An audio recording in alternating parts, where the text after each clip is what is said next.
Insecurity in the northern parts of the country has continued for over 2 decades. Thousands of lives have been lost and properties worth billions of naira destroyed, among several other atrocities committed on a daily basis. Saddened by this development, the Northern Coalition Group CNG initiated this all-inclusive public engagement on insecurity in the north. Northern governors, past and present leaders in the north, security experts and stakeholders in the security sector are all converged here to brainstorm and chart a new course of action.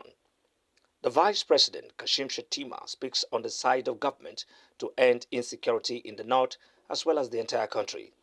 He was represented by his Chief of Staff, Senator Ibrahim Hassan Hadija. I believe the informed gathering here is aware of His Excellency President Bola Ahmed Tinubu's promise to the nation in his inaugural speech that ending insecurity is a cardinal agenda of the government. As such, we have never downplayed the foundational role of security in governance matters. This rationale led to allocating the largest share of this year's budget to the security sector. And day after day, week after week, we intensify efforts to neutralize national security threats, emphasizing with families, communities, and the nation when breaches to our elaborate security law and order occur. Former Independent National Electoral Commission INEC Chairman, Professor Atahiru Jaga, former Minister of Agriculture, Dr. Audu Ogbe, both emphasized the need to distance politics from security issues while urging the organizers to push for the implementation of whatever decision taken at the round table. And if we do not ensure that the fight against insecurity has integrity, then obviously it will consistently be a failure.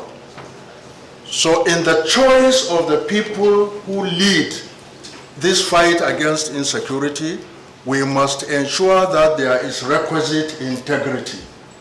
Because if professionalism and training are compromised by lack of integrity, then obviously it will be a major failure in terms of achieving the desired success. I hear that about 20,000 children are born in Nigeria daily now, which means 6 million children a month. I don't know if the figure is correct or wrong, but it may not be far from it. What do we do with them? How do we feed them? How do we house them? How do we engage them in livelihood? Because they will not fall asleep and do nothing. On his part, as a traditional ruler and a custodian of peace, Sultan Muhammad Sa'ad Abubakar III also shared his thought. As we are talking, these bandits are also listening. We should know that, because the world is fast changing. But they should know we are more concerned about the millions of innocent people Almighty Allah placed their leadership on us, not them. So whatever way we can,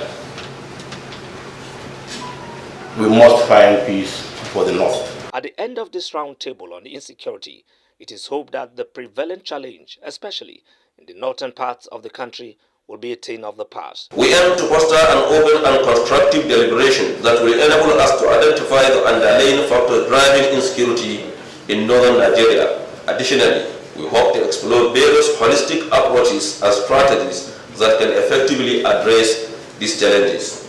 The coalition of northern groups has assured us, they have shown us evidence of their preparedness to drive the process, particularly the process for the mobilization of the public. Representative of the National Security Advisor, Nuhu Ribadu, Chairman of the Northern Elders Forum, Professor Ango Abdullahi, senior military and police officers attended the event. Abuja, Godwin Amundi, Rapid Television.